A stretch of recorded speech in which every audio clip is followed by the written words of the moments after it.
Monsieur le procureur, que s'est-il passé à Charleville dans la nuit de dimanche à lundi? Eh bien, une femme, dans le cadre, de ce qui est manifestement une séparation, a été agressée par, son concubin, à coups de couteau. On a relevé une quinzaine de plaies, sur le corps, aussi bien sur la poitrine que sur le dos ou, sur les bras avec, des stigmates de défense, notamment, le tout avec arme blanche. Y avait-il volonté de tuer, selon vous? Le mobile homicide a été retenu par mon parquet pour deux raisons. La première, c'est que le pronostic vital a été engagé pendant un temps. Et la seconde, c'est la multiplication des plaies, des marques d'agression et de blessures. Quelle est la suite pour cette personne désormais détenue?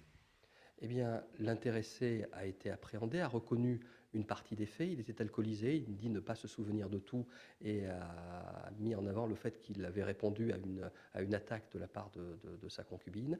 Il est actuellement mis en examen du chef de tentative de meurtre aggravé par conjoint, placé en détention provisoire. C'est maintenant un juge d'instruction qui va piloter et diriger les investigations et l'information judiciaire, à l'issue de laquelle il décidera s'il doit y avoir renvoi devant une juridiction de jugement.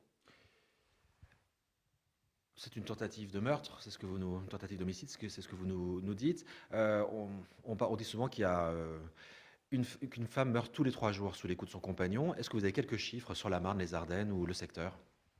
Alors sur le ressort judiciaire de Reims et de Châlons, nous n'avions l'année dernière pas constaté de hausse de faits de violence conjugale dans ceux qui avaient été enregistrés. Mais nous sommes toujours extrêmement prudents en la matière, puisqu'il peut y avoir un décalage entre le moment où les faits sont portés à la connaissance des services de police et de gendarmerie et le moment où nous procédons, nous, à l'enregistrement de ces faits sur le plan judiciaire, par exemple le temps de l'enquête. Mais évidemment, nous sommes toujours extrêmement vigilants sur ces faits, qu'il s'agisse de violences volontaires, de tentatives d'homicide ou bien évidemment de manière plus grave d'homicide.